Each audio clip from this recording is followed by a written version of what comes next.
সেই ছাত্রলীগের যৌবনের কি অবস্থা এখন? জৈবন ফুরিয়ে গেছে, না ফুরিয়ে গেছে? ফুরিয়ে গেছে। আজকে 4 জানুয়ারি 12টা বেজে 20 মিনিট আমরা এসেছি ছাত্রলীগকে জন্মদিনের শুভেচ্ছা জানাতে। এই ছাত্রলীগকে যদি আমরা মাঠে দেখি, এই যে লাঠি তেল দিয়েছি বাংলার মাটিতে, ছাত্রলীগ নামক কোন সুন্দর সংগঠনের জায়গা নাই। প্রথম দিন ছাত্রলীগ যৌবন কেড়ে নিয়ে পিটাবো বলে এই জন্মদিনের কেক কাটা, জন্মদিনের স্লোগান ভুল করে দুঃসাহস করবেন না।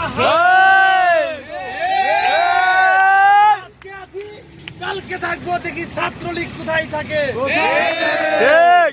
এই ছাত্রলীগের ঠিকানা এই বাংলায় হবে না, এই বাংলায় হবে না। ছাত্রলীগের ঠিকানা